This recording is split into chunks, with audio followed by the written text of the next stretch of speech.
The sky so far, but I can't lose it.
Wreck avoidances. Stay low.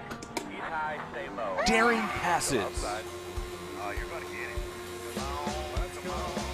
it. Silly jumps. Oh my god, a drive-through. The thrill of victory. They're against the wall. Good win, Mark. Stay low. And the occasional mishap. My sim crashed. This is the DMLC Racing Channel. A new beginning with familiar faces. For the first time, Lionheart is going back to its roots. 18 races to determine who is the best and the most exciting form of auto racing on the planet. 200-mile-an-hour Indy cars, inches from disaster or glory. There can only be one inaugural champion, whose name will be etched into the Lionheart history books. Find out next. The Lionheart Speedway Series, presented by DMLC Racing Channel, starts now.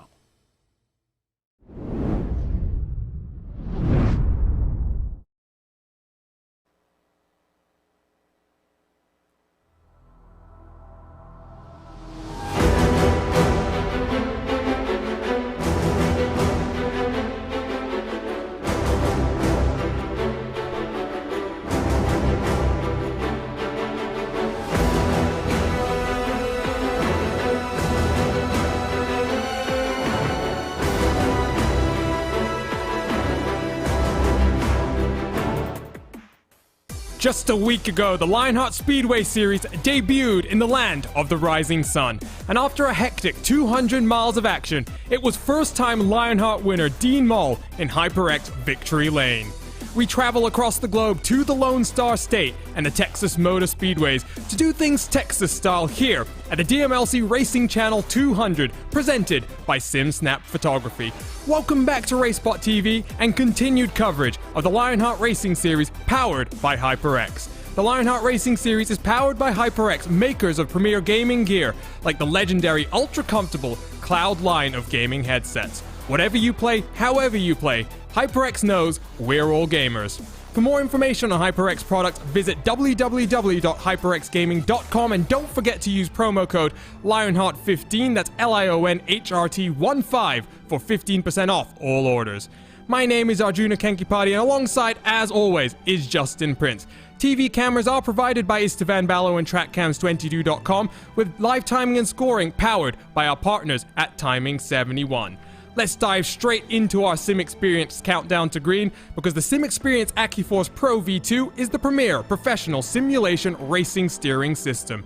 The key to its incredible realism is the groundbreaking direct drive motor control system, providing a driving experience that's second only to the real thing. For more information on the entire Sim Experience ecosystem, visit simexperience.com. Justin, last week it was frantic, it was hectic. We head to the Lone Star State to do things slightly bigger. And you know what? I think it might just be even more hectic than we saw 7 days ago. Crazy speeds here, seen with 25-second lap times of more than 210 miles an hour throughout the corners. It's going to be a tricky race to say the very least, especially with these hectic speeds. It's also been tricky for several drivers to be able to make their way down to the pit lane here today, especially with the troubles of the apron in turns 3 and 4.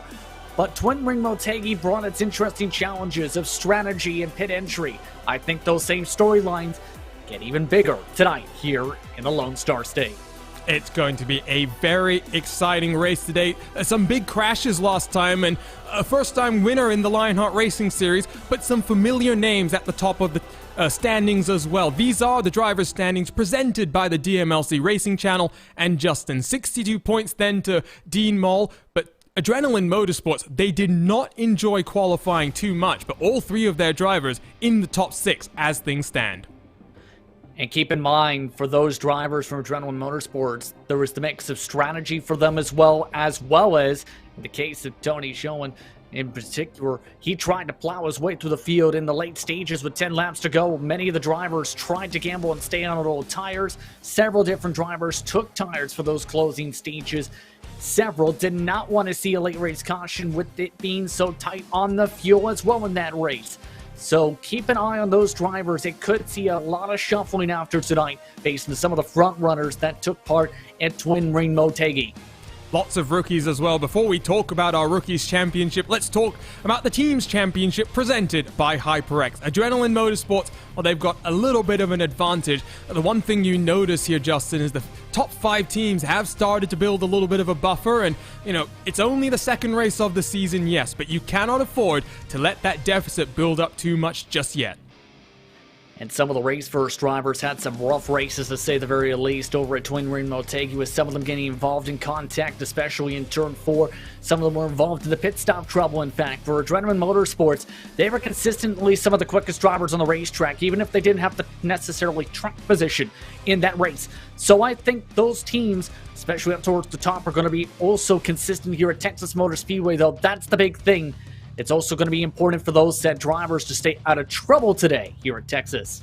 You can see shots of the cars in practice. 5 minutes still left before we work our way into qualifying. Let's take a look at these Rookies Championships standings presented by Butt Kicker. Dean Moll is at the top. I don't know if those points are 100% right, to be honest, Justin, but Alexander Van der Sant, 9th place in the overall championship, 4th place in this one. There are some big names, some interesting names, the likes of Matt Taylor and Matt Wagner, who we saw at the front of the field of Motegi on occasion, are very excited about a very strong class of rookie drivers in the Speedway Series. Absolutely, and keep in mind there were several rookies who had struggles, like Adam Young, like Tyler Graff, like Mark Cohn, like Paul Jenkins, who had some good speed in the race, just didn't have good luck at Twin Ring Motegi. And for others, they could have been much higher in the rookie standings, if not at the overall standings, if it wasn't for the fact that a couple drivers went above the blue cone in the commitment line coming out of the pit exit for that final pit stop. So those types of rookie mistakes you cannot afford to make here at Texas Motor Speedway tonight if you want any shot at not just the rookie standings, but the overall championship, I think, for today. This is going to be the type of track you do not want to have a similar brain fade.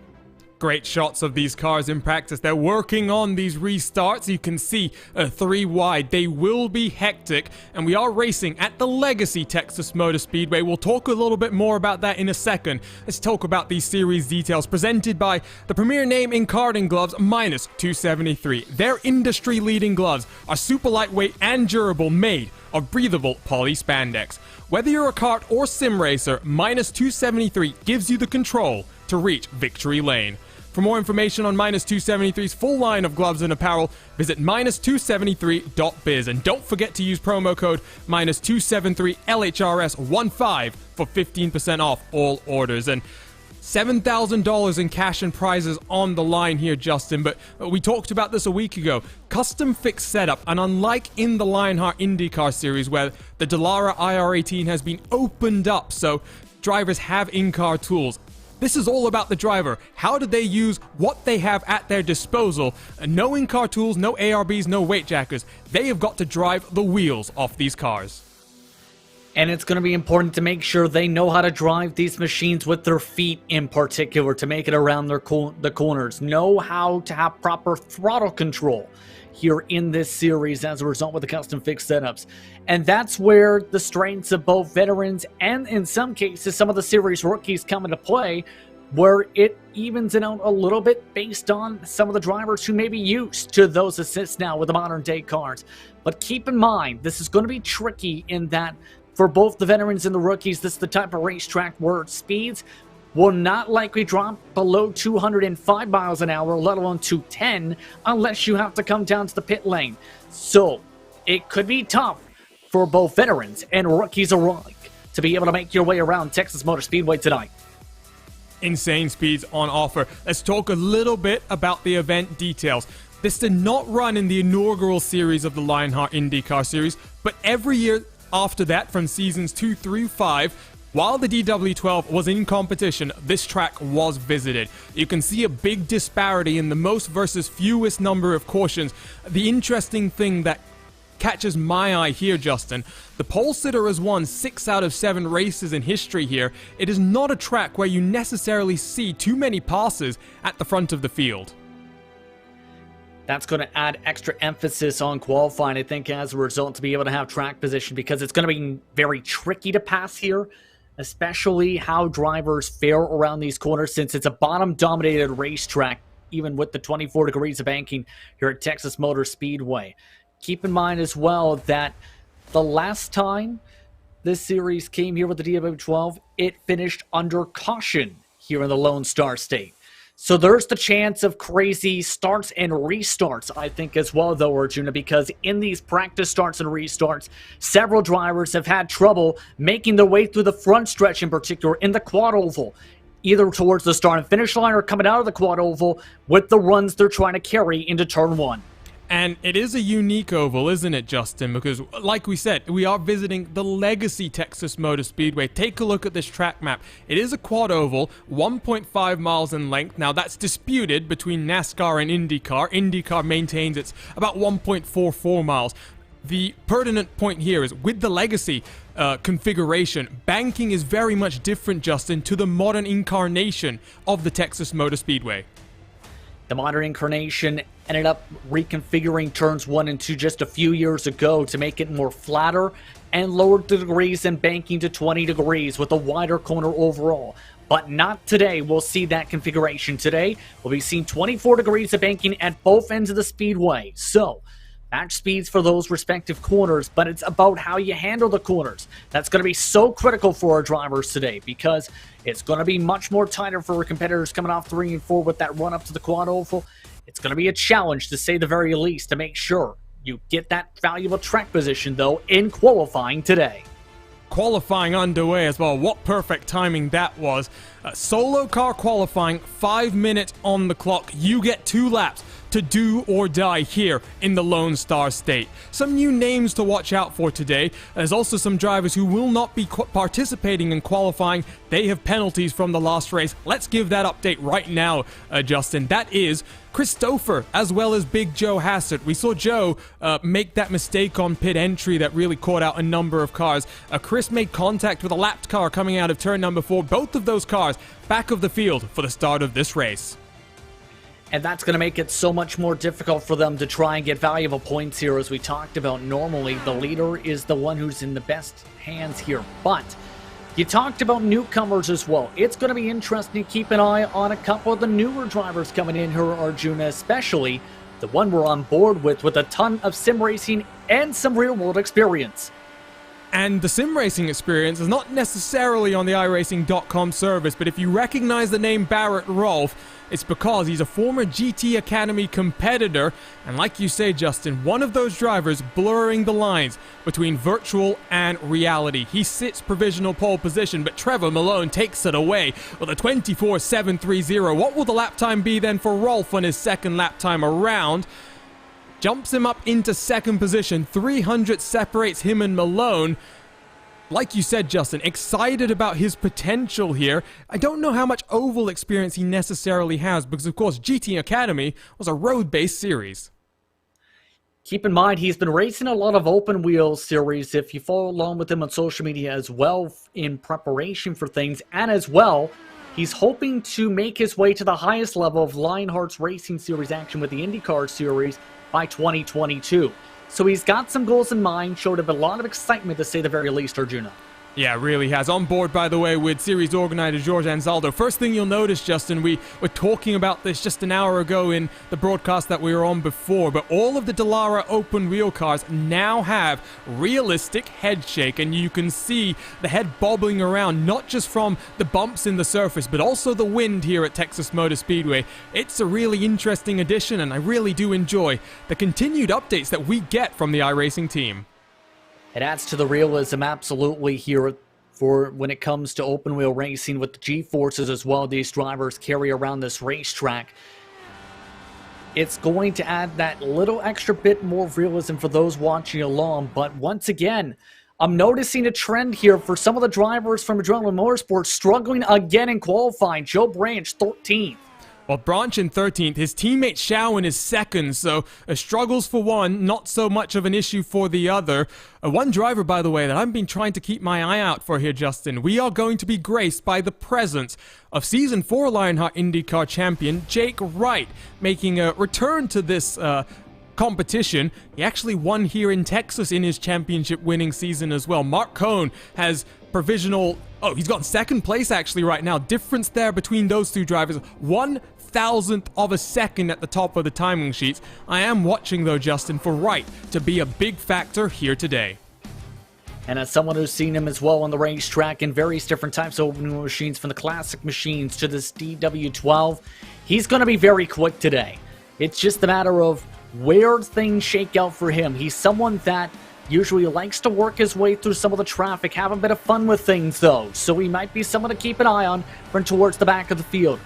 Some other drivers keep in mind, like Alexander Van der Sant, for example, they just raced at the Nordschleife for just a little while ago for those drivers where he was one of your biggest movers, in fact. He had a lot of fun. I think tonight's going to be a lot of fun once again for the 97 and the rookie. He was very impressive, and as he comes through towards the start-finish line, 30th provisionally, what will the lap time be for Van der Sant? He puts himself up into 9th, and with 30 seconds left in qualifying, doesn't look like too many cars still out there on track. We're not seeing lap times come in from the likes of Adam Young, Chris Stouffer, Jake Wright, Joe Hassett, AJ Musselman, Matt Houston, and Jim Brooks. So a number of cars electing to start at the rear of the field. Justin, very quickly, expectations as we get ready to go racing.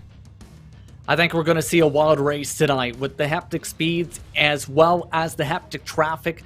It could be trouble in the quad oval today on some of these restarts and early on. Once things spread out, though, I think that's where some of the drivers may get into a rhythm here. Keep an eye as well on that pit entry, as drivers have to communicate well to make sure they keep clean. Arjuna.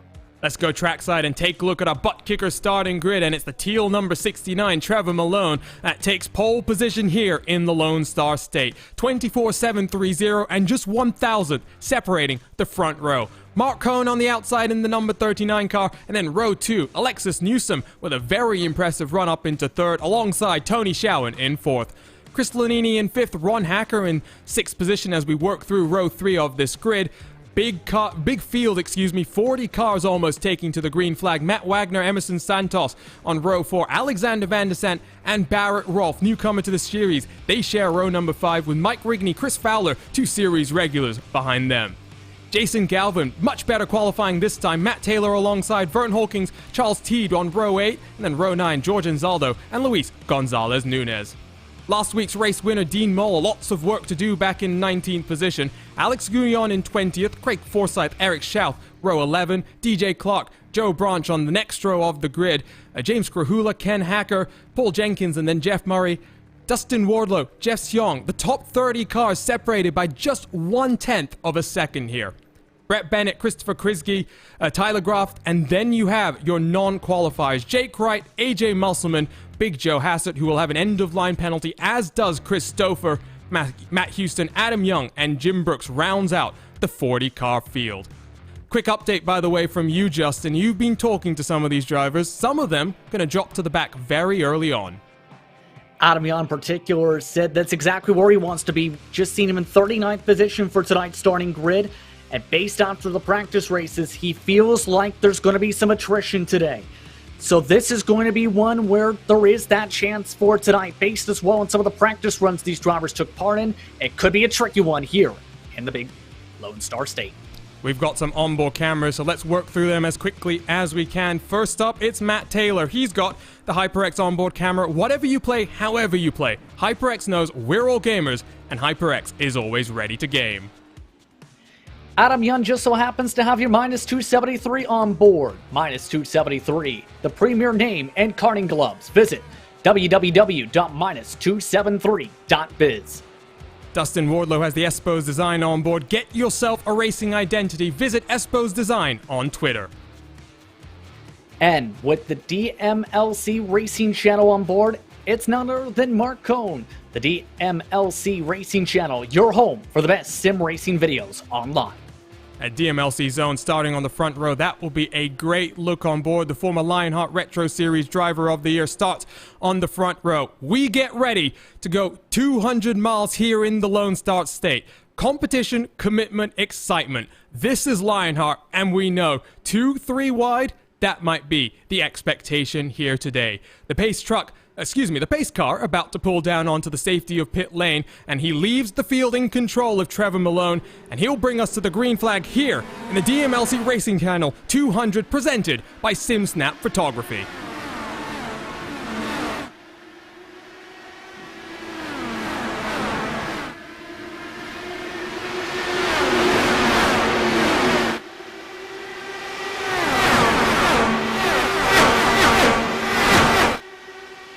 Looks like a nice clean start, Justin. 2 wide between Shawan and Newsom at the front of your field. And you can see a little bit of separation now starting to form behind 7th position on back.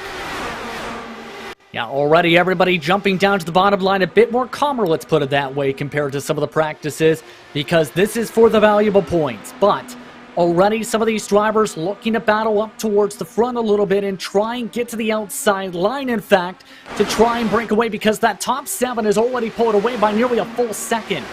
That's not necessarily what we expected as we complete lap number 2. 3 of our 200 miles are now done, and that gap, Justin, almost 0.8 of a second right now. They're not pulling up to the back of these cars, and the cars at the front very organized for the most part. Now keep in mind, we are talking a little bit about our expectations. Keep in mind, 133 laps. Strategy could also come into play. Several drivers have to save about 13 laps of gas or so overall, or stretch it rather to about 13 laps overall throughout the race, throughout the start. Oh, we got a caution. We'll make to the end, and here comes trouble. That's a big crash. Not sure who all gets involved in this one, but it looks like about 6 different cars. Tyler Graff, Joe Hassett, Ken Hacker, Luis Gonzalez Nunez as well. First caution then flies very early on, Justin, and as they were coming across the start-finish line, I saw 4 wide, and I started to get very, very nervous. Throw that point out the window, and that's exactly what drivers were having in their practice runs just moments ago. Just a little bit of a loose bobble, I think, started from Enzardo, in fact, just up the road from a couple of these cars. Led to a bit of contact with the front wings, and then calamity by turn 1. You can see Tyler Graff didn't have much time to react to that one. Let's see if we can jump on board with Big Joe Hassett here and get a better look at it up in front. You said it was Anzaldo, but you can also see Krahula getting involved. Hassett slides to the inside. I think Jake Wright goes airborne there for a second, Justin. There are many cars down on pit road right now. Jake Wright amongst those big hitters, absolutely going to be huge for this race. We were expecting him to try and be up towards the front. That's not going to be the case now. A short day for the former champion.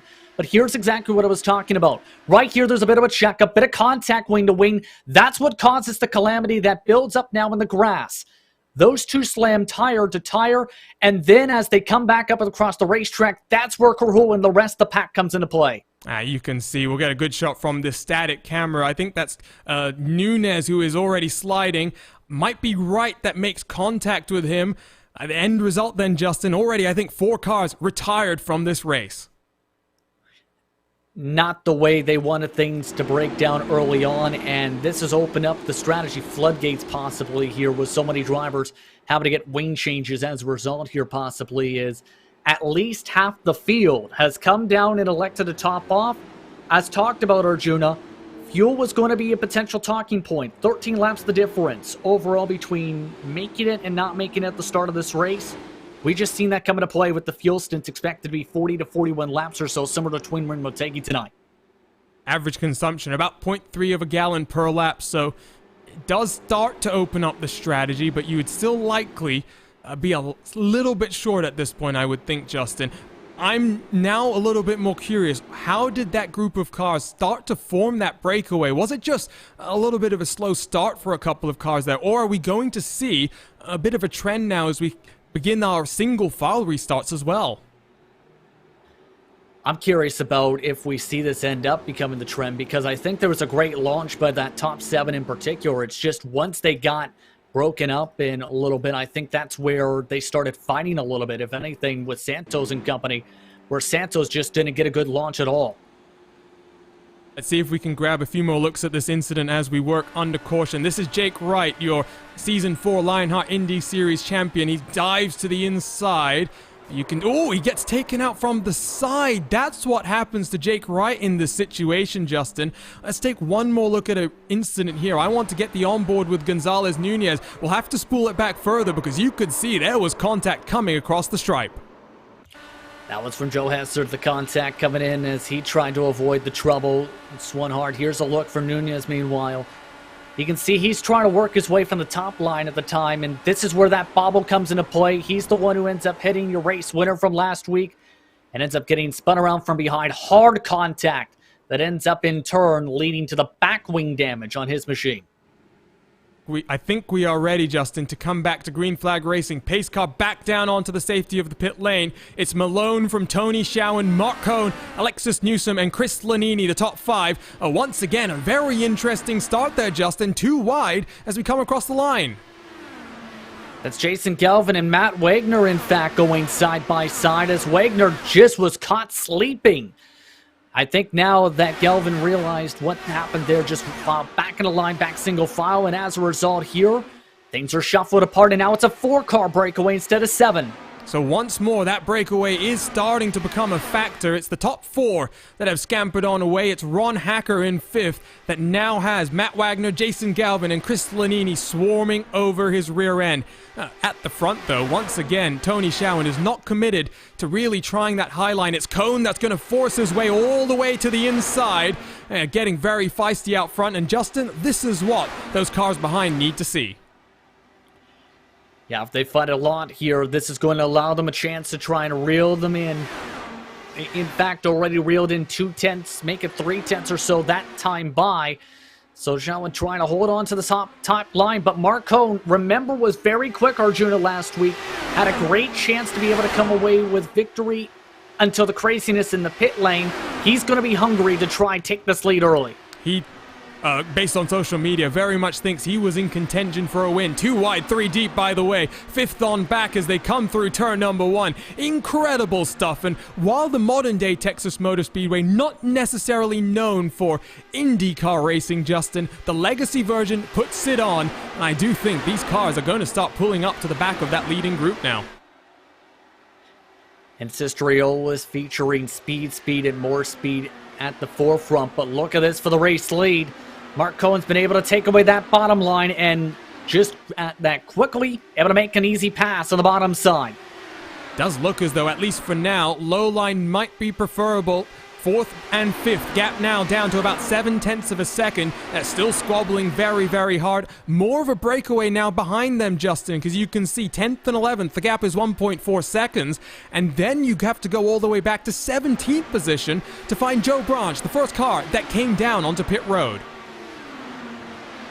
And I think for those drivers, again, it's big picture racing here. They sacrifice track position to be able to try and top off on the fuel and be able to see what they can do, see if they can play the caution flags, right? Because the pit lane entries, from what I've seen from drivers, was treacherous for tonight, to where they were trying to peel off the banking and having to go down from 210 on the entry, quickly down to 50 miles an hour for the commitment cone. So that could be trouble. As speaking of Mark Cone, Trevor Malone's not giving up.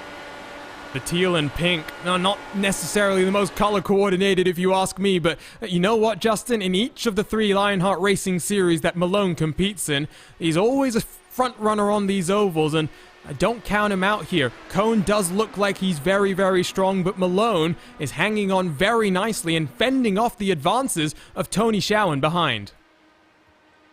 Malone, remember, was able to get a top 5, in fact, last round, as the pack is slowly but surely starting to close up. But how about 3 wide starting to come in as that 33 machine looks to poke underneath? I think that was Matt Wagner in the middle. Barrett Rolfe down on the inside. First taste of Lionheart competition. Hope you're enjoying it, Barrett Rolfe. As Chris Lanini, Matt Wagner, they scrap it out for 8th position. Loving this action from the Lone Star State, Justin. And the best part is, it's up and down through the field. You've got these guys scrapping it out here. If we look at the front, you can also see a bit of a battle going on there. And of course, if you look at the edge of the top 10, we've got Alexander Van der Sant. He's hunting down Mike Rigney and Chris Fowler. Rigney was among one of the quickest drivers in final practice as well for tonight, so still utilizing that speed in the 24.8s at the moment. But you can tell Van der Sant is just starting to get a little bit impatient as well, just wants to try and get to the point where he can build up a run on the 00. Just know where to go for these runs, because again, as we've seen, the bottom line is the line, and the aero watch is starting to really factor in for some of these drivers. We are starting to see more and more single file at this point, Justin. You can see Cone is able to defend, and it's Alexis Newsom, another rookie to the series, that's ripping the outside line, and right now finding a lot of success at this point in time. Schowen, very comfortably in 3rd, and is sitting 2nd place in the championship, Justin. We talked about his issues in qualifying 7 days ago. No such issues here today. Yeah, much quicker overall, but I think that's in part with just how tight qualifying was, and the fact that the best times were in those 24/7s for drivers on their own throughout much of the practice sessions throughout the week. So now I think that preparation's just coming into play to be able to get those hot laps in, and now the track position has put him right in this mix of this fight. But give a shout out again to Newsom.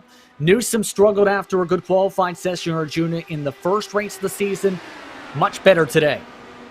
I think that might be the story for a lot of these rookies, Justin, because qualifying is one thing, the race is another, and we've seen on a number of occasions here in the Lionheart Racing Series that you can qualify well, but once you get into these packs, how well can you hold on? Speaking of holding on, that group of cars, 5th on back, Justin, they're now only half a second away from the race leaders. They are storming up from behind. They're slowly but surely creeping on forward. It's now down to about a 0.4 of a second or so difference between them at the moment. That's because, in part, drivers like Jason Galvin have been able to get single file. Ron Hacker, Rolfe has also been able to get by Chris Lanini as well to be able to close in, as there goes that gap. It's gone. The gap is gone.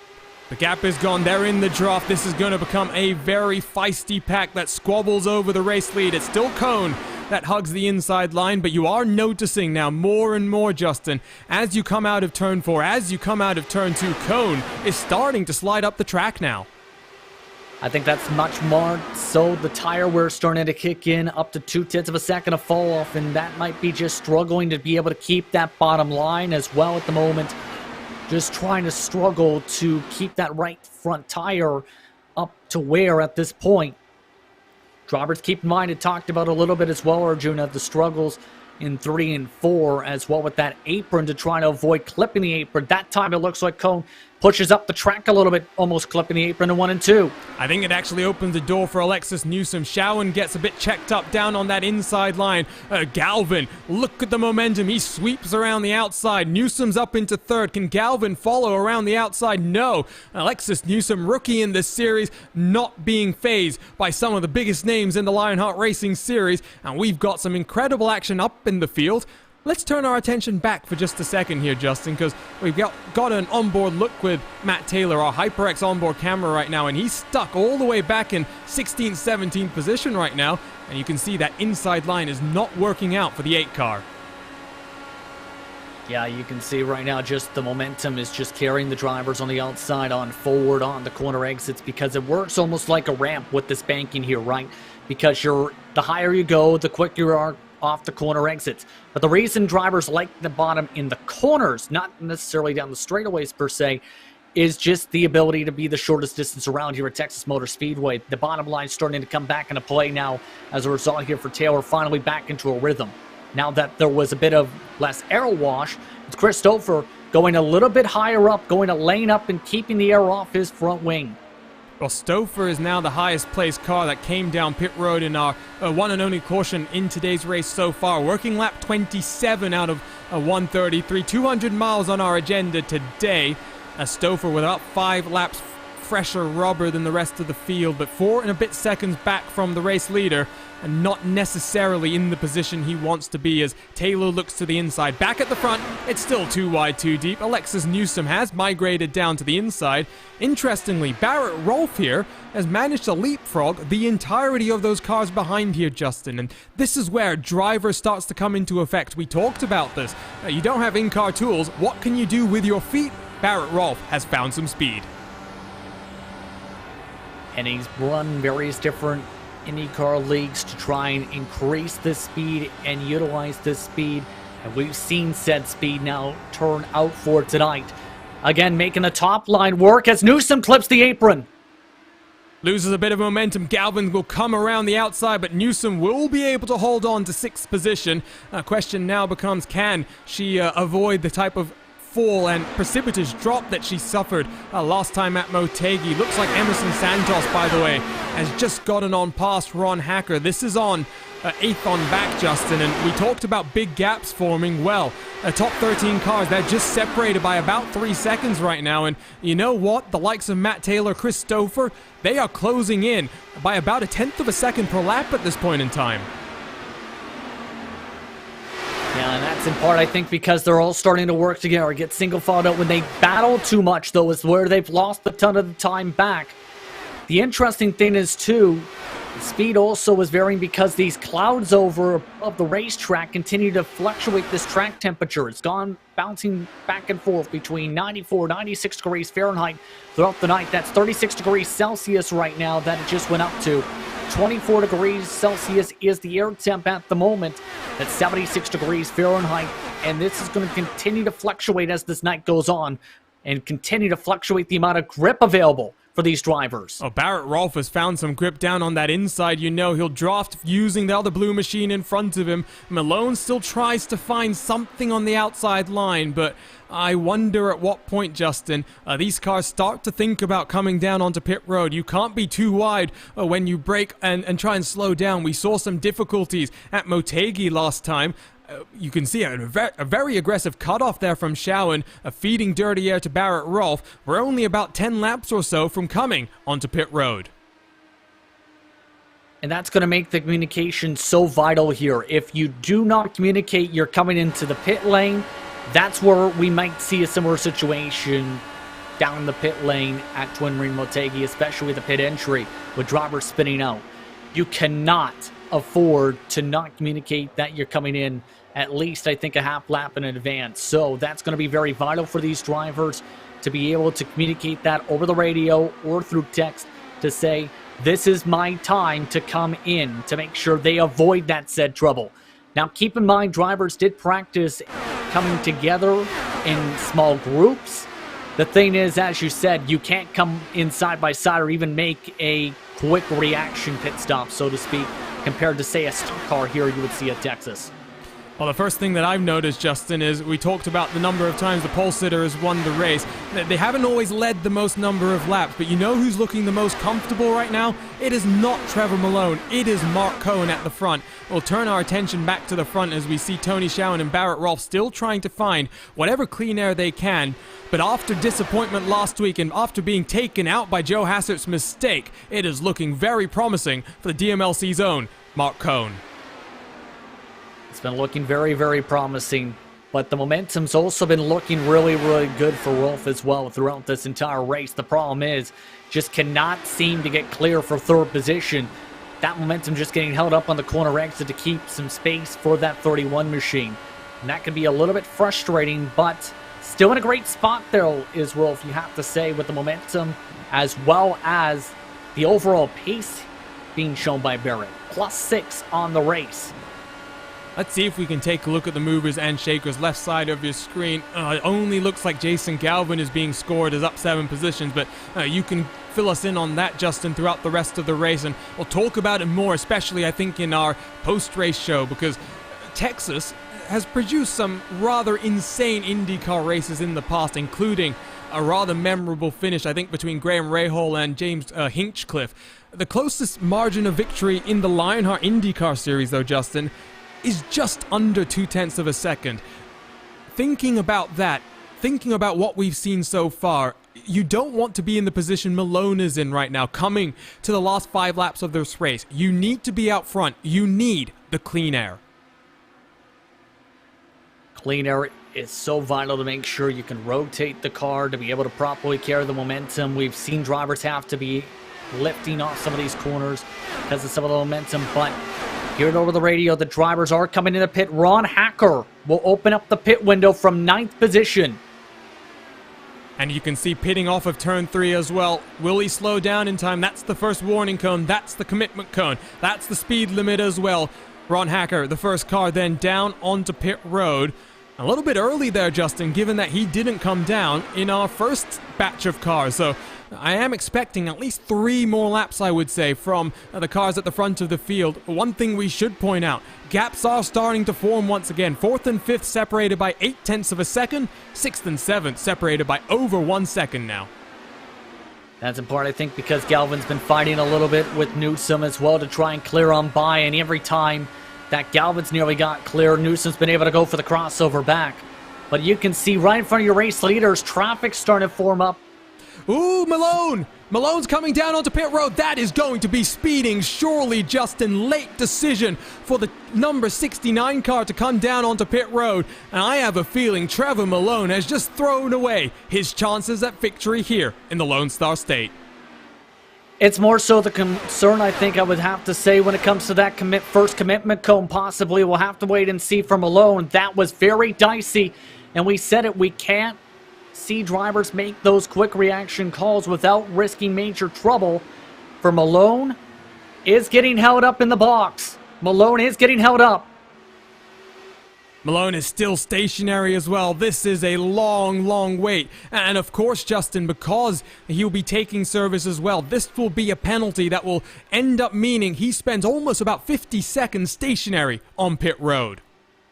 Absolutely huge for Malone. Unfortunate, after having a great shot at winning, now is going to, at the very least, lose a lap here. Unfortunate, to say the very least. Interestingly, Schowen, Newsom, Galvin, they're all still out there working lap 45, Justin. I wonder if Schowen was just doing some very considered fuel saving when he was sat back there in 3rd position. What are the lap times going to be, though? 25.267 for Schowen that time across the line. Newsom is down. Galvin is down. It's now just Schowen, Stouffer, Rigney, and Matt Taylor who have yet to come down onto pit road. And in fact, Chris Stouffer now up into 2nd position after being one of the first cars to come down onto pit road, Justin. It looks like Schowen's going to come in right now, and a good solid pit entry this time, in fact, as well, hitting that pit speed as well. But to get back to Chris Stouffer, Stouffer's in a good spot potentially here on how things shake out. If he can save enough gas here in the next couple stints, it's going to be tight, similar to Twin Ring Motegi a little bit, but might be in a good track position state for the closing stages. As a couple drivers should note, overran the pit boxes. Matt Taylor overran his stall going into the pit lane. There you saw a look at Malone feeding out behind his competitors before. He is laps down now. Shawan out of pit road. Where is Mark Cohn? Where is Barrett Rolfe? They're diving their way into turn number 1 side by side. And for Barrett Rolfe, first time in this series, Justin, what a debut it's been for him. They will feed out, though, right behind Tony Shawan, who now has that clean air. And for Mark, it was a great pit exit, but they are at full speed, which is not going to help them a little bit. Shawan cannot hold on here and defend this as they just pass by on the high side.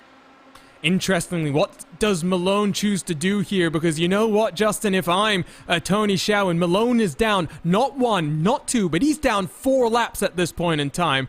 You might be asking him to maybe be a bit more respectful here and not really fight too hard. You can see Rolfe and Cohn do not want to have too much of this either.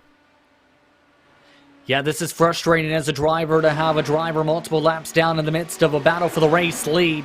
So at this point, if Malone's got the pace, I'd say just let him go at this point if you have the opportunity. Yes, there's the dirty arrow wash, but at this point, it's better than risking dicing it back and forth with Trevor Malone and risking an incident here, or in turn, losing you some time to the rest of the pack.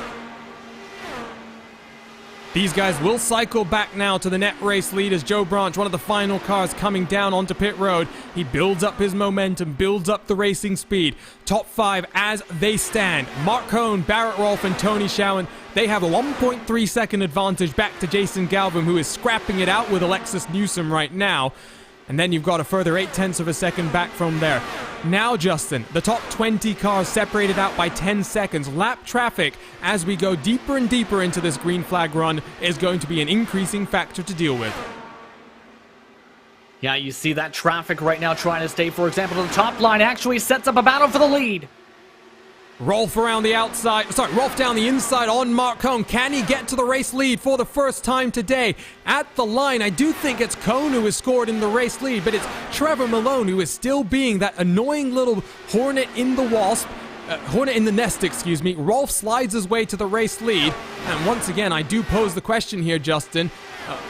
Is anything being said over the radio at this point about what Trevor Malone is doing? Nothing yet, but at this rate, something you'd have to think would go towards that direction here, especially with how aggressive it is at this moment again. Malone is currently scored 3 to 4 laps down, and this has now allowed a couple more drivers to slowly creep on forward, Galvin and Newsom. The thing is there going to be enough momentum to be able to build up if this continues to go the way it's looking like? It's going to be the biggest question. Rolfe at the line now leads. They've got clean air in front.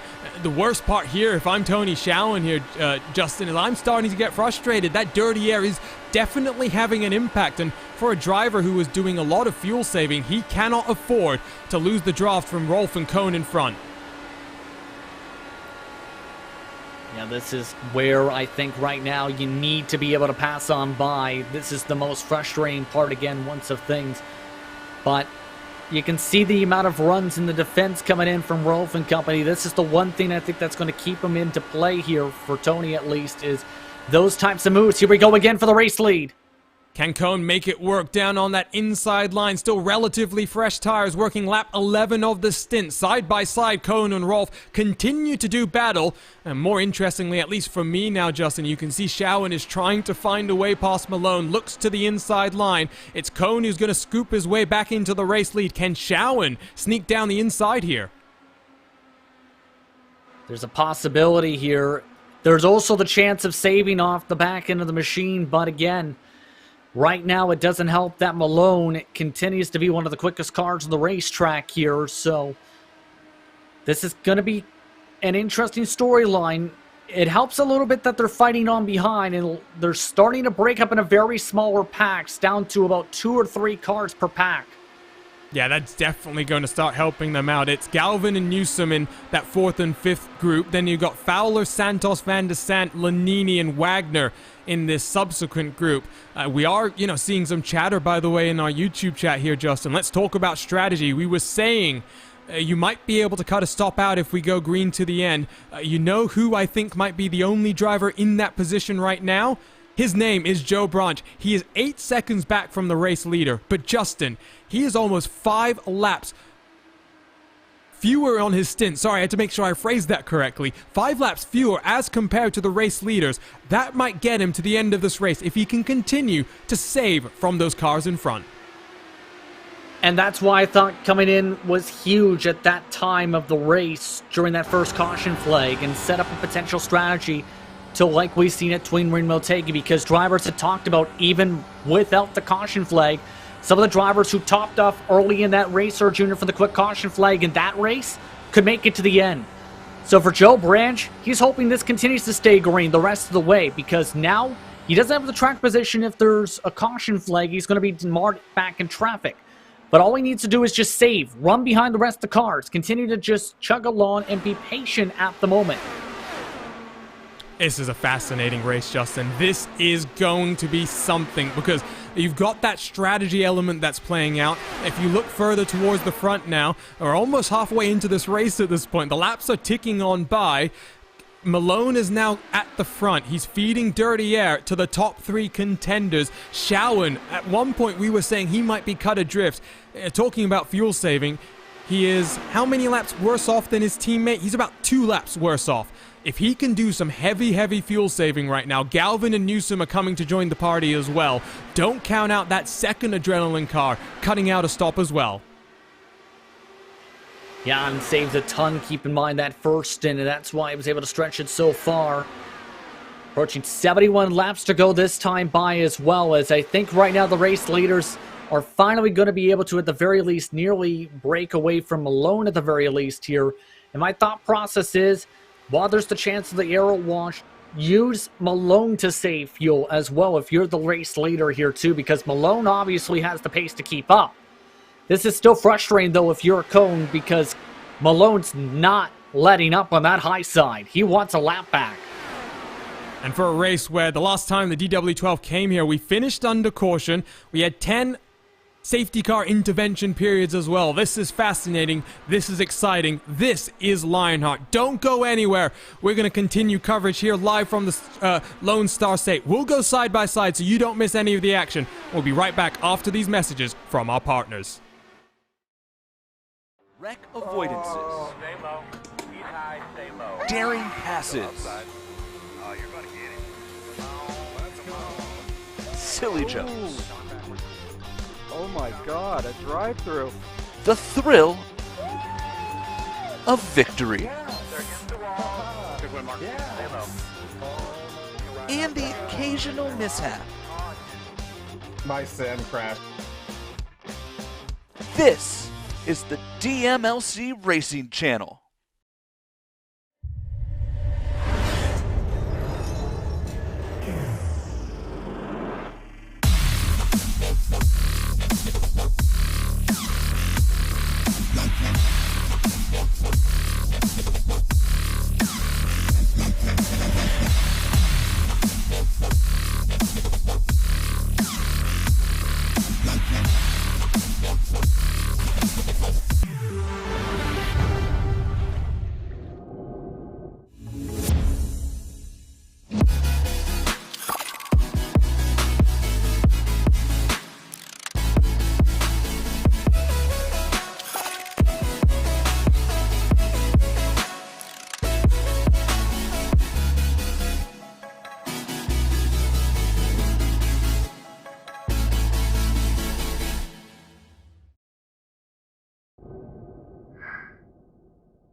Right as we come back from caution, yellow flag waves. It's Alexander Van der Sant, Emerson Takashima, and a number of cars on the edge of the top 10 getting caught out in our second yellow flag here at the DMLC Racing Channel 200, presented by Sim Snap Photography. Welcome back to RaceSpot TV, and Justin, what a time for us to come back, because we were entering what was going to be a very interesting portion of the race.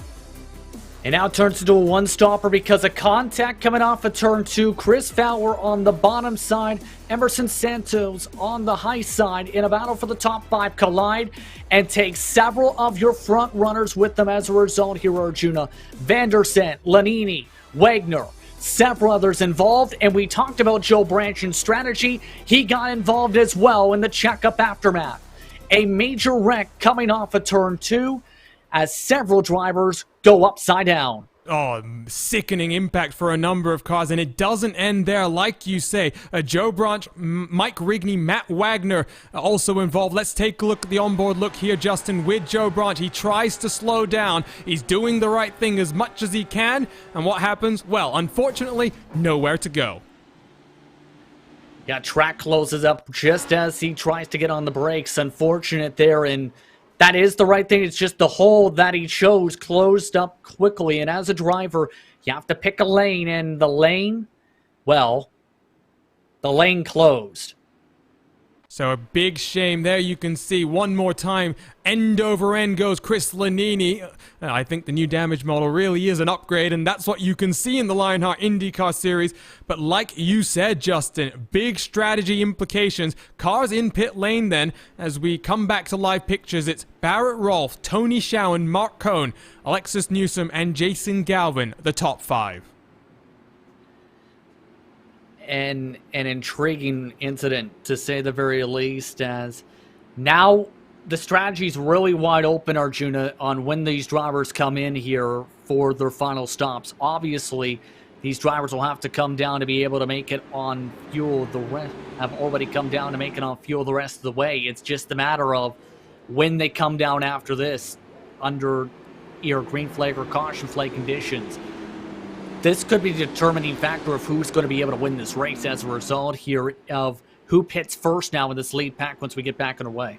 So we're working lap 71 out of 133. Doing some quick math, Justin. Let's say we come back in a couple of laps to green flag running. Roughly around lap, 115, let's say.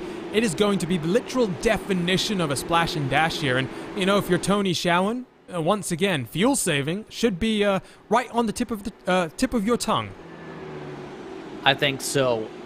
And I wouldn't be surprised to see drivers think about maybe thinking of splitting things as well and trying to get that undercut as well. It's going to be intriguing strategy on how this plays out, to say the very least. And keep in mind, it was about to be an interesting battle for the lead as well, right before that caution, Arjuna, especially with Malone still fighting with Mark Cohn, because both Newsom and Galvin were right back in the thick of things as a result of all that fighting at the head of the pack. Yeah, they really were. Let's give you a bit of the update on movers and shakers. Barrett Rolfe now leads. He's up 9 positions, but if we had a hard charger award to give out at this point, Justin, it really would have to go to Chris Stouffer. He started all the way back in 37th, end-of-line penalty and a qualifying penalty for a contact made last week, up into 7th. An incredible drive there. Jeff Seong right behind him, up 22 as well. You've got Brett Bennett. He's up 18 positions in 13th place. Another big mover, the likes of Adam Young, he's in 19th. Matt Houston up 18 positions in 20th. There are some very big movers, and you know what that means? Some very big losers as well.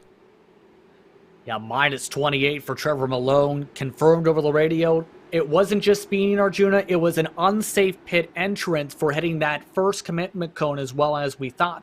So that's why he's currently the last car running on track. Santos minus 23, Vandersant minus 21 off the racetrack, Wagner off the racetrack after that flip minus 25, Lanini minus 29 as well, involved in an incident in 34th position. Charles Teed, who had a good qualifying run, minus 24 as well, Arjuna. Yeah, that's a big shame. For Vandersant in particular, he had a great day at the Green Hell just an hour ago, and not how he wanted his second consecutive Lionheart race to end in that fashion. Barrett Rolfe, though, at the front of your field, and the Lionheart Series rookie, well, he's a GT Academy competitor in the past. He brings us back to the green flag, and already looks like Alexis Newsom trying to get the jump on Mark Cohn, and well, now, once again, Justin, we're already seeing this breakaway start to form. It will be interesting to see how it develops in these first couple of laps. especially with the amount of momentum being carried forward, and this is not going to help to start off Newsom, electing to go up to the high side to try and carry that momentum. I think for Mark Cohn, he's going to be very aggressive, though, off the jump. We've seen how aggressive he was early on. A major run here to the outside. He rips that momentum. He's going to get around Tony Hsiao, and here's the second lap on this restart. Jason Galvin will also come around to that outside line. Cohn looks to the inside, unable to find any clean air, and now has to move himself back up to the outside line, Justin. You talked about the aggression. We are seeing that right off the bat. Similar to what we've seen from the last race for Mark, in fact, when he went back and forth for Twin Ring Miltegi in the early stages. But if I was him, just build up some momentum, get a line and build up a run. Right now, that's going to be hard. But they're now trying to go side by side, 2 rows deep. Jason Galvin wants to take advantage of this.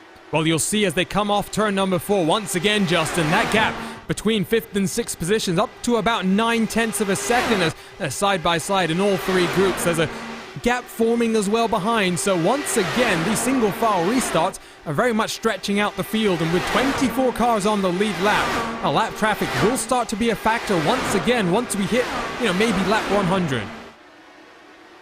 Especially with the pace differential in terms of momentum. Some drivers have been turning times 3/10 off the main pack, but that main pack is getting very dicey. Mark Cohn is now up in the front once again after, I think, Rolfo elected to give him the space after he got a huge run to the bottom, and this is where it's been very defensive for the race lead. That 39 has not been willing to leave the bottom once he gets the race lead to give up that clean air. Well, in terms of the strategy game that we're now playing, Justin, because that's what we are. Let's not miscount it. Let's not discount it either. It's very much who can save the most fuel in this stint, who will spend the least time in pit road, who is going to win this race.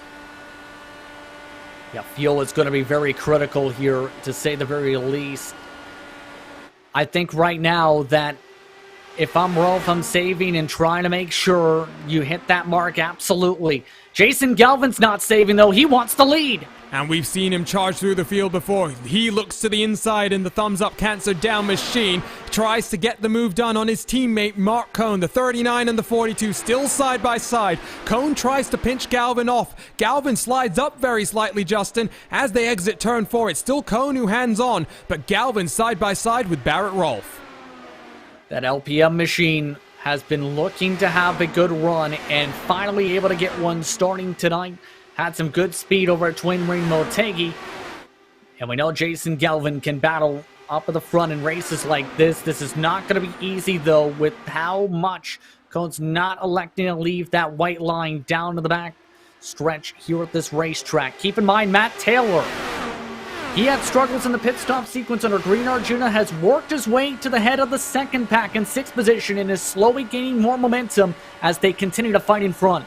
And another driver up a number of positions. He's up 8 even with that small issue. You can see they are fighting side by side, Galvin and Cohn, for the race lead. That's bringing in the HyperX onboard camera that Matt Taylor brings into this race lead. It will be an interesting look as well. We haven't had such a great look from Mark Cohn's onboard camera, Justin. That's because, well, he's been leading for a lot of this race.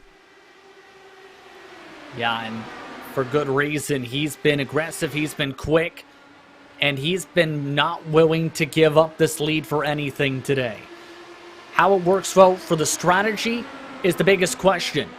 As now Rolf, looking like he wants to try and play leapfrog for second position, as that whole entire pack we just were talking about with Taylor and company, they're right there. And Vern Hawkins III is also coming to join them as well. 13 cars separated by under 2 seconds. That group of cars behind will start to catch up as well. Christopher Kresge in 14th position, not too far. 1.8 seconds as they battle side by side, not just at the front, but at the back as well. We are working then in towards the last stages of this race. 14 laps on the stint so far, Justin. About 25 to go until we come down pit lane for what will be the money stop. And at this point, if you're Mark Cohn, this is the winning move potentially, is hold on and defend hard on the bottom of the racetrack and don't leave the bottom of the racetrack. That may come into play for the battle for the race win later on after those set pit stop sequences break out end form out. So I think we're seeing a preview of what you need to do if you want a chance to win the race. As trouble down the back straightaway. It's Adam Young, it's Dean Moll. Last week's race winner, is going to be down on pit road once more. What a shame it is for the Synergy Motorsports driver. Missing a rear wing there, Justin. Let's spool up the RaceBot TV replay. Third caution on the day. And second incident that Dean Moll has been involved with, as well as for Adam Young. Been one of the big movers. They just converged coming off the corner, and hard contact for Adam Young to the inside wall as a result. I think Dean Moll, though, had ended up going a little bit lower than I think Young expected off the corner. Yeah, it just two goes into one, and at the type of speeds that we are working in these Indy cars, Justin, there's not much room for mistake, and unfortunately then for Adam Young, Dean Moll, they're down on pit road. Pit road is going to be busy. Mark Cohn stays out. Matt Taylor stays out. Everyone else down onto pit road, Justin. This is a very interesting call. This is a dicey one here, where I think Mark Cohn, Matt Taylor, Gunyon are expecting more caution flags maybe if they're staying out here. Everybody else, it's going to be a fuel save type of situation possibly here, where it's going to be very tight. I'm not quite sure about this call here. Race off of pit road then. It's only 4 cars that have stayed out. Cohn, Taylor, Guyon, and Anzaldo. Remember, by the way, live timing and scoring is available through our partners at timing71.org. Head over there to follow along with the best in the real and virtual worlds of motorsport using their world-class suite of data analysis tools. For Cohn, I am very interested in this call, Justin. 17-lap old tires. Everyone will still need a pit stop as well. Cohn's will be one of the longer stops, I'd assume. Yeah, this is going to be where he obviously can't make it, I don't think, to the end here. So I think they're just he's banking on trouble to be afoot, to say the very least, in this race. So we'll have to see how it plays out here. This is one where you're hoping that trouble ends up striking behind you after a few laps, possibly. And so I don't think the lights are off on the safety car just yet. At least one more lap under caution here, Justin. It is very, very marginal for cars to make it on fuel. But you know what we saw in that first stint of the race? If you're Joe Branch, you could have made it to the end from here if one more caution flies. For Cohn, Taylor, Guyon, and Anzaldo, I like to speak my mind in the commentary booth. I don't really understand this decision from them. I don't either. Like I said, I don't either. Like, put yourself in a spot at least where you're even strategy, then gamble towards the end. Don't put yourself in a spot where you end up needing a caution flag in about 15-20 laps, because in most cases, in some cases it can work out, Arjuna. In a lot of cases it doesn't.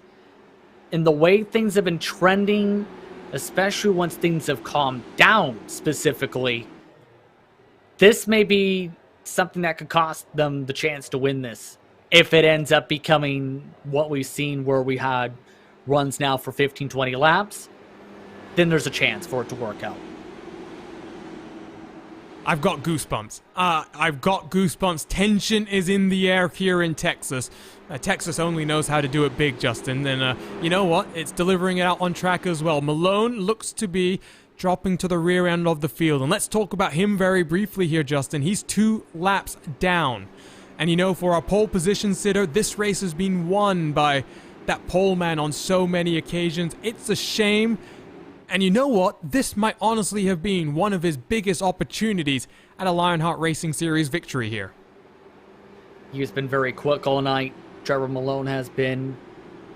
But that's what happens when you get over-aggressive on the pit entry, and that's exactly what he did, especially with the lap traffic. And that's why, Arjuna, so many drivers practice pit road entry on how deep they can go on their braking point, comfortably, on both fresh tires and worn tires. You don't put in that practice, you see exactly what can happen. third caution of the day here in Texas. It's Cone at the front of the field. He's got worn tires. He's got company with him, though. Let's go back to green flag racing here in the DMLC Racing Channel 200. Just about 45 laps to go in this race, and for cars that came down on pit road the last time around, it will be oh so close if they can make it to the end of this race. Question now becomes, how long does it take for the likes of Barrett Rolfe and Tony Schowen to clear some of this lap traffic and catch up to the race leaders? Because Justin, they will swarm those cars on old tires.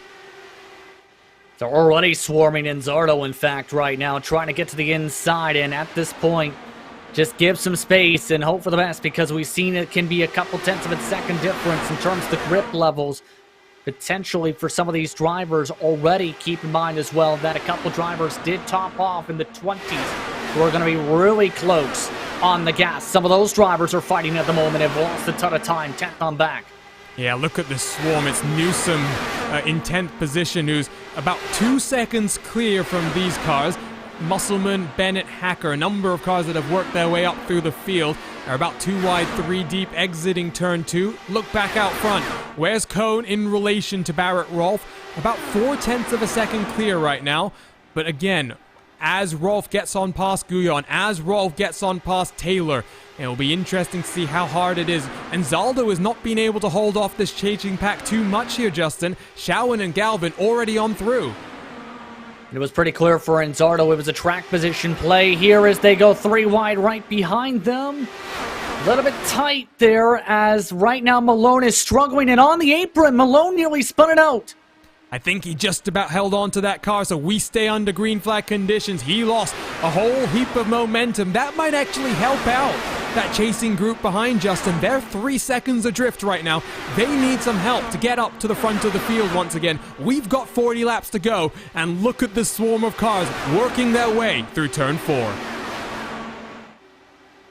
And I almost feel like at this point, with the fuel strategy coming into play, that pack may be more so towards the saving portion than they are towards the fighting portion, like it is towards the front. So I think those drivers are just trying to really be careful on how quick they run overall compared to the pace of the others and stay single file. But the battling continues to just go on, and these drivers just try and save while keeping the pace up in the 216 to 217 mile an hour range.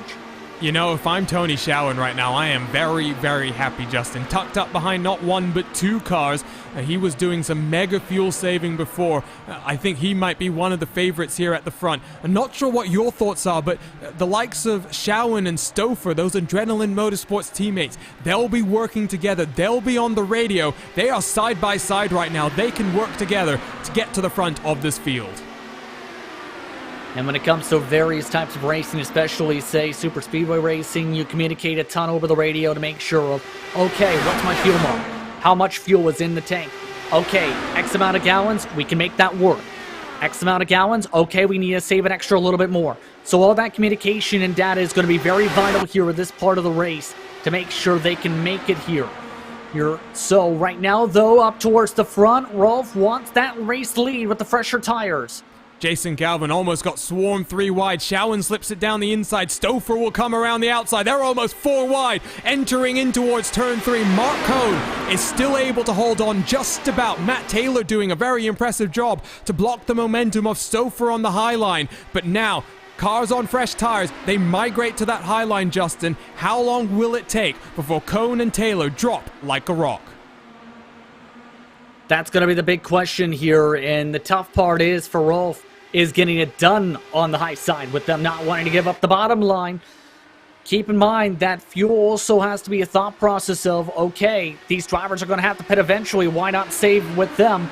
That also has to pop, but the problem is you need to kind of get to the bottom to be able to do that properly, and they just are not holding on to the said bottom. I don't know if Rolfe is enjoying that outside line so much. That car does not seem stable. Galvin tries to get to the inside of Matt Taylor. He forces his nose. That's the opportunity. Watch for Rolfe and Schowen to slip it down the inside now of that number 8 car, Justin. That might release the pressure, but Cone, very importantly, has a little bit of breathing room to work with right now. Indeed. Right now, Jason Galvin's played it out very well. But at this point, just work with Mark Cohn, just stay in a line, and just think big picture here again. Has to be the thought process here with 32 laps to go, knowing he has to come down. Working lap 102 of 133, excuse me. We've had 3 cautions so far, nowhere near the most that this race has had. And to be fair, Justin, these drivers have put on a show for us. Jason Galvin wants to get to the front now and looks to the outside line. Can he make it work? Is he comfortable on the gas is also a big question of if he's going to be able to make this work, as here comes Rolf to take away that second position. Taylor's still stuck outside. Where are the 2 Adrenaline teammates, you wonder? They're still riding around, Justin. They are probably saving fuel. Let's jump on board with Tony Showen right now, in fact, and work our way down in towards turn number 1 and see exactly what the number 31 is doing.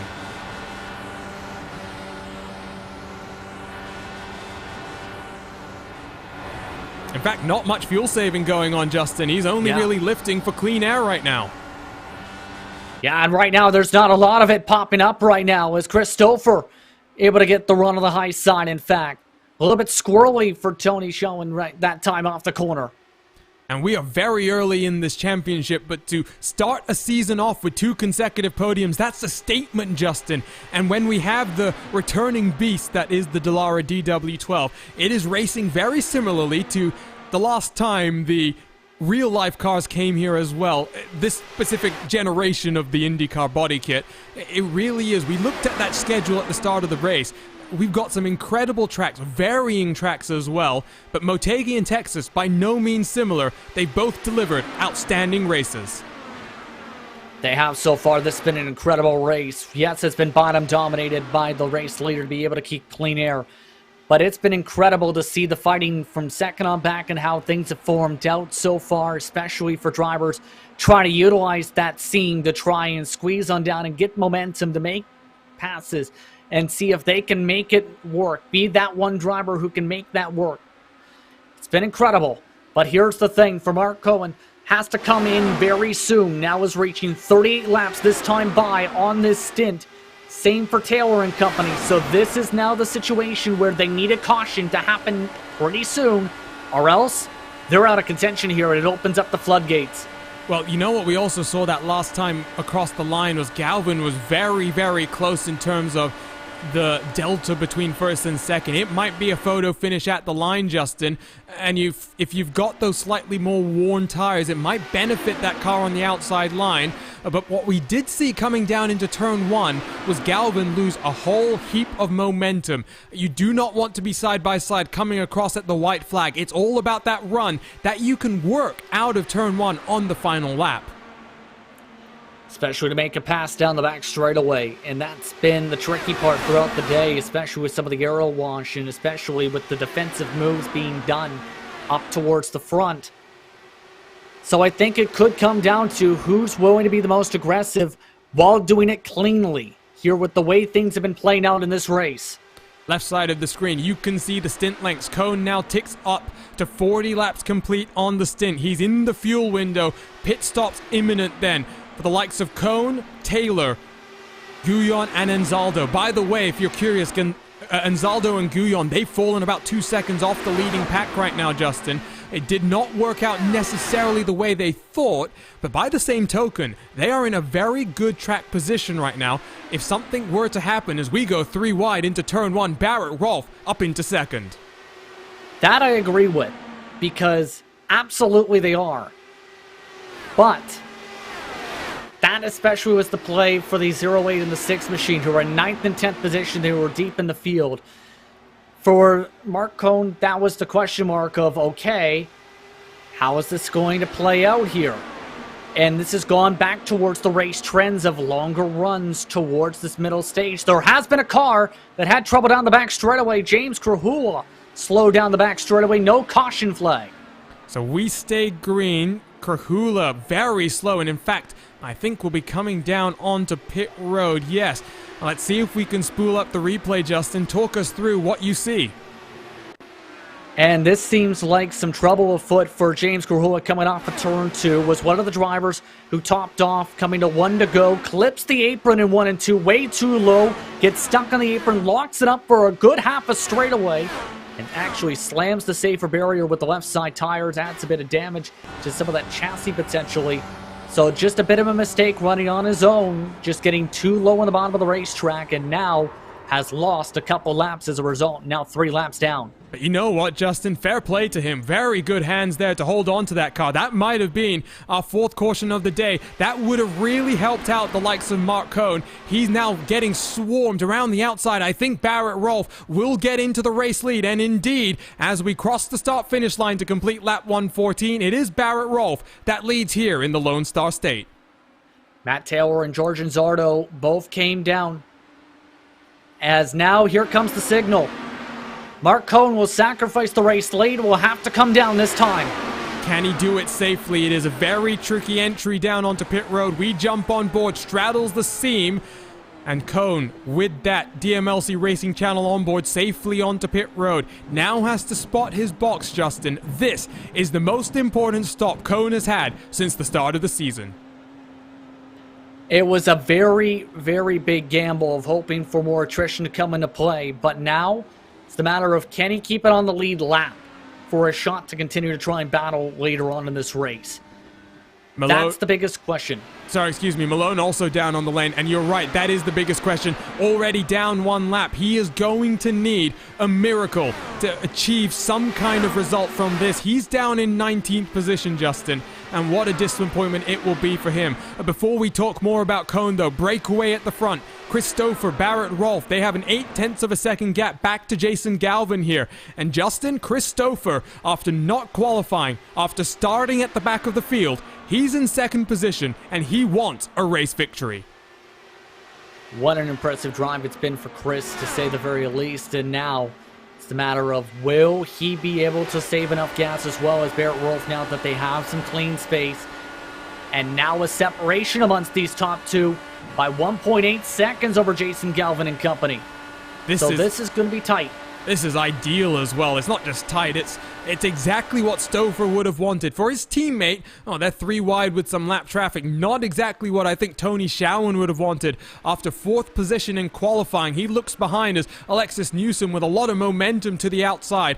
These cars 3rd on back, Justin. Look at Newsom out to the outside line, and side by side, Jason Galvin gets swarmed. And Galvin really started backing it down, I noticed. Right before that situation, lost about 0.3 or so before that 3-wide scenario. So for Jason Galvin, I wonder if he feels like he's not going to be able to make it, and that's why he's really backed it down to 2:06 in the corners. He's fallen behind to the tail end of this pack, maybe just working on that fuel saving at the line. It's 14 laps to go here at the 1.5 mile track, 13 laps to go as we cross over into lap 121. Justin, I do not think these cars can make it to the end from here. Christopher, Barrett Rolfe, they're swapping around for the race lead. They're working lap 35 on their stint. This would have to be the longest stint of the race, potentially 47 laps. And the most anyone's made at Arjuna has been including caution flag laps, about 45. That brings into the question about the drivers who topped off. Jeff Murray, for example, is currently 22 seconds back, yes, in 17th, but he's got one of the shortest stint totals in the entire race. Vern Hawkins, Matt Houston, Dean Mall, all those drivers have the least amount of time left they need to go on this stint. They are the closest to trying to make this work. Last week's race winner, he was involved in that 2nd caution of the day, has his damage repaired. What can he do then on the strategy? You can hear the amount of fuel saving into the corner as well. He's getting swarmed. Not sure who that is as they go 3 wide on the exit of 2. There comes Anzaldo to get on past as well. And Anzaldo down in 22nd position. This is fascinating, Justin. We've got cars on pit road. Ron Hacker, the latest who's decided to come and blink. Meanwhile, Barrett Rolfe has tucked himself behind Christopher. I think is doing the fuel-saving job of the lifetime. Yeah, really trying to utilize 5th gear. You can see staying up there until the start and finish line, up to 6 now. And you can tell just by how much speed it's trying to lift right about here to be able to, as well with the arrow watch, just trying to make sure they come in. There is a ton of lap traffic up the road, though. And those are some of the drivers who are also among some of your top-offs, as well as several laps down. This is fascinating. This is, once again, really proving to be an intriguing race. Look at this group of cars as well, Justin. It's about fourth on back, excuse me. Now Jeff Seong has rocketed his way up the field. And look at the chasing pack behind. You've got Vern Hawkins, AJ Musselman, Tony Schowen, Chris Fowler, and Jason Galvin. I have a feeling the likes of Schowen, Fowler, and Galvin have gone into heavy fuel-saving mode. They've really fallen off the back right now. Yeah, they definitely are in heavy fuel saving. How about 6/10 off the lead pack right now to try and save gas some of these machines? The pace has also slowed down in general by 3 to 4 tenths. But I think it's more so the concern of how much fuel is in the tank overall for some of these machines, because I don't know, we might see drivers run out on the final lap, if not 2 laps to go. In traffic are your race leaders. Rolf back to the front. Now, your rookie in this series, what a debut it's been for him. He really does enjoy the Dallara Indy cars, and great to see him in future Lionheart competitions as well. Stouffer, by the way, has lost about 0.3 of a second. I wonder if he's coming down onto pit road. No, it was DJ Clark that we saw, GSRC's own. So more and more cars, Justin, reaching the end of their tank capacities, and one by one, they're going to start falling like dominoes. And I think Stouffer is trying to save a lot here, to say the very least, as some drivers now very slow indeed. As some temper starting to flicker on the radio from that. Oh, Alex Guyon, that's contact with Jason Galvin. And Guyon, who was down a lap already, Justin. I don't know if Galvin is going to appreciate that too much. Potential damage to the left rear of a car that's a race contender, I should say. Guyon he tried that risky strategy call. It did not work out in his favor. Yeah, a huge mistake at that time, but Christopher and Barrett Rolfe are continuing to just go swapping back and forth at this rate. We are under 3 laps to go, and they've really backed it down an additional couple miles an hour. Lap times are now almost 1 second slower than at the start of the run. We have 3 laps to go. It will be 2 laps to go at the line here, Justin. 3 miles. You know what? Alexis Newsom. Oh, here comes Chris Stouffer down onto pit road. He's out of fuel. Barrett Rolfe will stay out there. This is going to be oh so close. Can Barrett make it an extra lap and a half is the big question. He's been really trying to save going back and forth. Only 2:12 down the back straightaway. He's been one of the quickest drivers. An impressive debut for Rolfe. And now, no, he can't make it. This is going to give Alexis Newsom the potential chance at victory here today. She is clear of the rest of the field by about 5 whole seconds. And what a result this will be for a rookie in this championship. Less than half a lap to go for Alexis Newsom in the number 63 car. And wow, what a race the Texas Motor Speedway has delivered. We go racing the only way Texas knows how, and Alexis Newsom wins the DMLC Racing Channel 200, presented by SimSnap Photography, with a fuel-save race all the way to the end. Congratulations to the rookie. And Justin, 2 rookies have won in consecutive weeks here in the Lionheart Speedway Series. The established contenders, they better show up the next time we go racing for round 3. And it was to the point where Alexis ran out of gas coming to the start and finish line, Arjuna. What a race, and it was the question of, could they stretch it? The longest run of the race? We got that answer. Wow, to say the very least. Wow. And the impressive thing there, Justin, is Tony Schowen ends up 3.8 seconds back from Newsom. You saw how hard Schowen was saving there, but for Newsom, she calculated the number precisely. She hit it, and she is running out of fuel down into pit road. No donuts in HyperX victory lane for Alexis Newsom, but I'm sure this will be a very gratifying feeling. Very gratifying and very ecstatic, because Newsom improved the pace compared to Twin Ring Motegi off the jump, was top 5 all race, and in the end, able to stretch the fuel long enough to come away with the checkered flag. A big victory for the rookie. Absolutely incredible. And you know what, Justin? For the second week in a row, I'm almost speechless at the checkered flag. I didn't know what I was necessarily expecting coming into this championship with the Dallara DW12, a relatively old car on the iRacing service, but it was designed with oval racing in mind, and it shows for the second week in a row. Here are your Carnox race results, and it is the rookie, Alexis Newsom, that takes victory in dramatic fashion. Tony Showen in second for Adrenaline Motorsports, his second consecutive podium finish this season. He'll be starting off with a rather nice championship lead. Chris Fowler in third for Team Race First Fed. Then Jim Brooks in fourth, another independent driver, and then you have to go back a further 5 seconds to find last week's race winner, Dean Moll in the number 23. Vern Hawkins across the line in 6th, Jason Galvin after some late race fuel saving across the line in 7th, Barrett Rolfe, the last car on the lead lap, in 8th. Unfortunately, a second consecutive disappointing race result for Mark Cohen. He ends up in 9th, but that strategy call, that could have gone either way. Matt Taylor in 10th will work through a very big field of cars here. Chris Stouffer in 11th, Brett Bennett in 12th, George Anzaldo, Joe Branch, Matt Houston, Alex Guyon, AJ Musselman, Jake Seong, Paul Jenkins, Jeff Murray. They're 11th through 20th, all one lap down. You have to go back to 23rd and Eric Schaus to find the first car struggling slightly more. Ron Hacker, Trevor Malone, DJ Clark, James Grahula, late race issues for them for the first of our non-finishers. Craig Forsyth, Adam Young, and then Mike Rigney rounding out the top 30 here. Alexander Van der Sant in 31st. Matt Wagner, Emerson Santos, Chris Lanini, Luis Gonzalez, Nunez, Kren Hacker, Charles Teed, Jake Wright, Tyler Groff, and Joe Hassert. I'm a little bit shocked there, Justin, at the number of cars that did not finish, but of course, 3 cautions in today's race, and we did see some rather big incidents as well.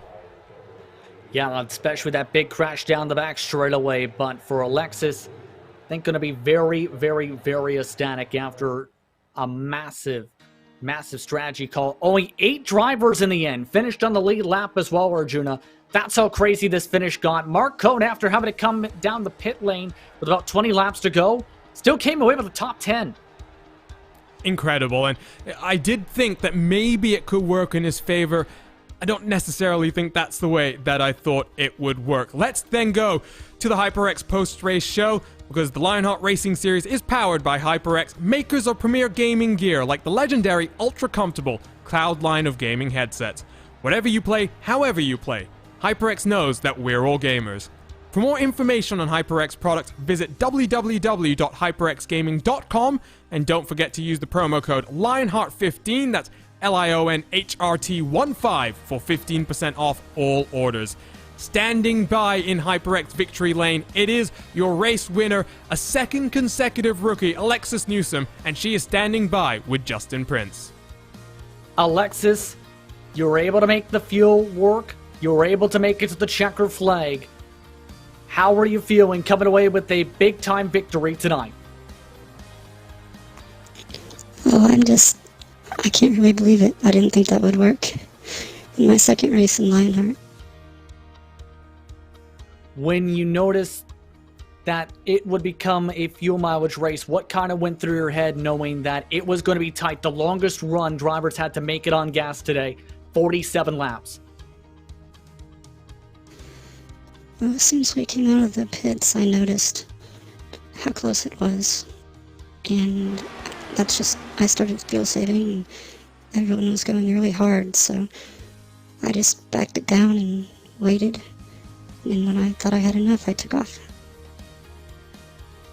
Overall, what do you think it means to be able to go back-to-back rookie victories so far this season in what's been an incredible start to the Speedway Series? What does it mean to be able to break through for this victory here today?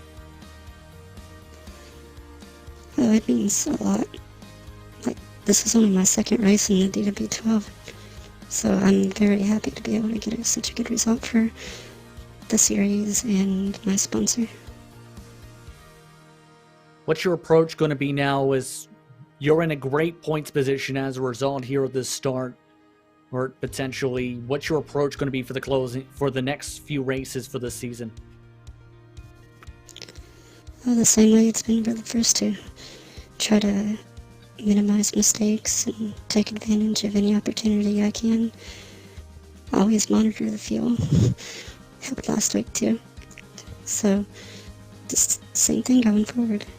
Hopefully it works out. Absolutely. Congratulations on the victory tonight.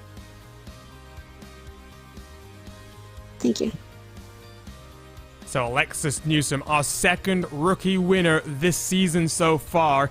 Now let's bring in someone who's not a rookie, Tony Schowen. Tony, very entertaining race there. Strategy did not play in your favor. Did you necessarily see Alexis Newsom scampering on past you to claim victory by almost 4 seconds there? Yeah, I knew when I started when I noticed I needed to save fuel, and he was hanging out behind me, and then he blew by me, and I still needed to save. I was like, oh crap, if this goes the rest of the way, I'm gonna get P2 at best. So I knew I was in trouble, but at least I knew I was gonna be up there though. What was that race like, Tony? It was up and down for us in the booth in terms of the way the action was, kind of going. When you saw a number of cars not come down on that last caution, did you guys realize it was a fuel save race and a little bit surprised by that decision from the number of cars? I guess I was surprised.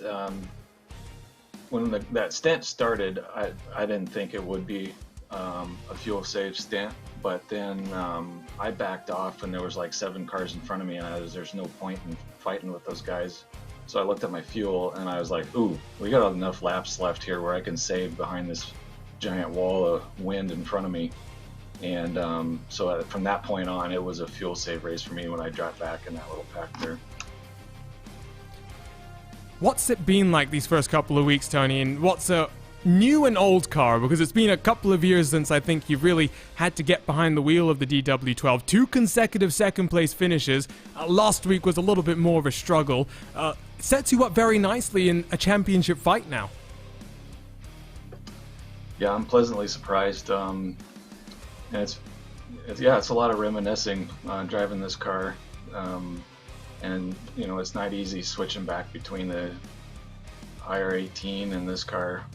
There are pretty decent differences between them, especially not being able to use your tools. So it's definitely been a lot of fun, and definitely a great start to the season. I'm really happy. Well, congratulations, Tony. Go celebrate with your teammates. We'll see you next time for round 3.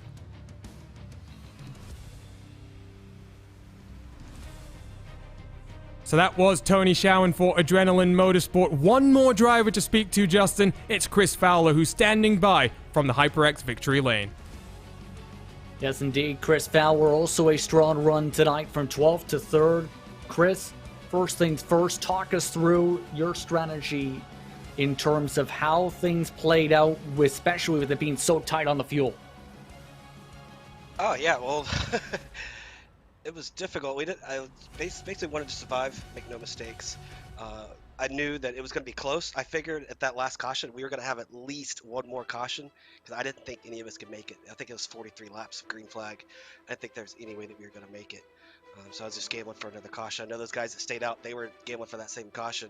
And then with like 20 laps of the run, I'm like, man, this is going to go green, and I'm not going to make it. So I just started lifting, drafting where it could. And happily, I finished with like 0.1 gallon left in the tank. So we just crossed the finish line in 3rd with just a tad bit of gas left. So happy with 3rd. It was a good run. The fuel mileage race caught me at the Motegi last race, so glad to be on the good end this time. In your opinion, what made this race so difficult? Because it looked like for you're in the midst of a lot of fighting throughout the race tonight. It was just so difficult to pass. Trying to pass the guy on the bottom line, as long as they hold that bottom line, you just could not get around them. So just trying to find clean air and find a way to get underneath that guy in front of you, it's just difficult. We were 2 and 3 and 4 wide at one point through 3 and 4, so it was just crazy. Just try to survive, find clean air, and try to get to the front. Of course, how would you describe your start of the season as well? Because it's been an eventful season so far, to say the very least. You, for example, have had some eventful moments so far this season. It's been crazy across all of Lionheart series for me this year. But so I'm happy. Third place, bring it up, go up in the points. I struggled at Mochiki. We just had that last that last caution caught me a lap down, and those guys made it with that last caution and kind of put me at 16th. So just happy to turn that around, and hopefully going forward we're gonna have a good season and keep fighting for those wins. Absolutely, Chris. A strong run tonight. Overall, how would you rate your performance? A-.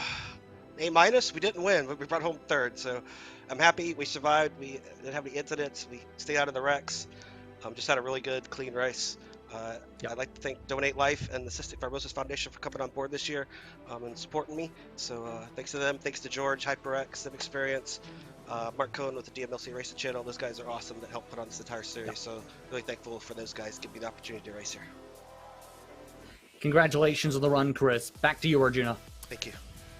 So post-race interviews done, and Justin, let's wrap up here with our HyperX post-race show from round 2. We'll be back in a couple of weeks' time from the Milwaukee Mile for our first short track race of this season. And based on what we saw today, that will be a very different type of race, but nevertheless hectic, and I'm expecting just as much chaos as today. Yeah, short track race essentially at the Milwaukee Mile, a historic circuit for when it comes to these open wheel machines. I think it's going to be a fun race overall, though, because there's a chance for a lot of battling back and forth. There's a lot of chances, though, for attrition to pop up, especially at that type of circuit. I think it's going to be a tricky one, to say the very least, as the lead in to our first Triple Crown race right afterwards at Homestead, Miami. And, of course, the additional complication that Triple Crown race is not one of the double points races, but Homestead Miami, one of those 1.5 milers that always races very, very interestingly in an IndyCar. I will ask you, Justin, we were talking about Atlanta Motor Speedway in our broadcast earlier today. If you had to pick just one of these tracks, which do you think is going to be one that, for those watching on RaceSpot TV and ESTV, they should be tuning in to watch as maybe the example for why this DW12 really did produce some amazing races in the real world? I think, again, it's going to be one where you want to watch Milwaukee Mile to put on some great racing, but I think Homestead Miami is also going to put in some great racing, especially with the fact where for both the retro and the IndyCar series, it was a track where you've seen lots of back and forths, lots of drivers carry momentum throughout multiple different lines around the racetrack with the progressive banking and going 3 wide around the entire field. I think it's going to be an exciting race to emphasize why you want to see Homestead Miami for that upcoming race. That will be April 19th. We've got 2 races in April to look forward to, but it's time to say goodbye for now. Just a reminder as well, you can keep involved with all things Lionheart at Lionheart Series across the social media. If you want to follow us on RaceSpot TV to watch all the great sim racing series we get to cover on a daily basis. We had 5 broadcasts on a Monday night. Absolutely incredible. Hit the red subscribe button and the bell next to it to get notified every single time we go live with the great sim racing series we get to cover. A couple of thank yous to get to then, and let's start it on off with the DMLC Racing Channel. Looking for entertaining sim racing content? Look no further than the DMLC Racing Channel. Follow former Lionheart Retro Series Driver of the Year Mark Cohn's racing escapades as he battles for wins and avoids wrecks with cat-like reflexes, all while providing commentary sure to make you laugh, cry, or both. Follow along by subscribing to the DMLC Racing Channel on YouTube and like his Facebook page at the DMLC Racing Channel. The Lionheart Racing Series is powered by HyperX, makers of premier gaming gear like the legendary Ultra Comfortable Cloud line of gaming headsets. Whatever you play, however you play, HyperX knows we're all gamers. For more information on HyperX products, visit hyperxgaming.com and don't forget to use promo code Lionheart15, that's LIONHRT15, for 15% off all orders.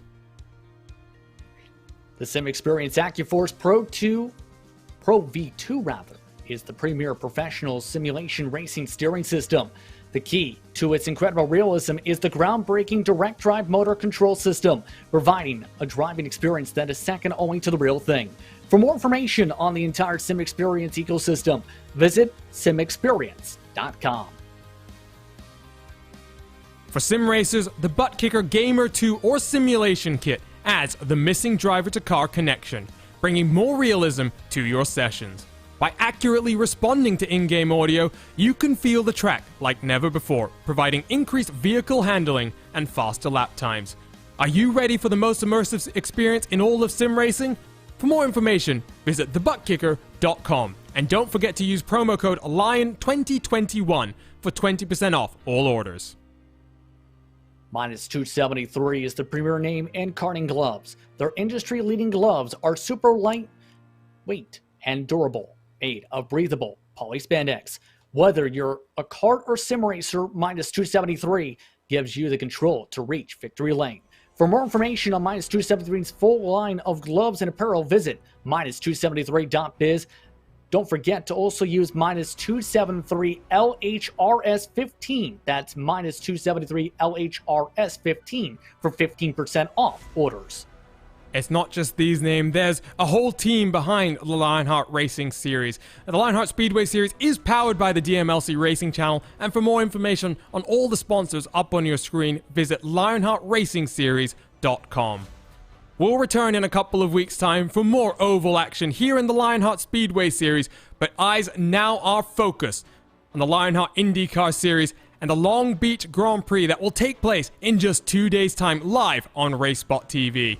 For the team behind me, my name is Arjuna Kankipati. I've been joined by the one and only Justin Prince. We've had TV cameras provided by Istvan Ballo and TrackCams22.com. Additional car cameras provided by RaceSpot's own Tyler Maxson. Thank you for tuning in. More Lionheart competition to be found on RaceSpot TV on a Wednesday. But for now, it's more rookies celebrating, and Alexis Newsom is in HyperX Victory Lane.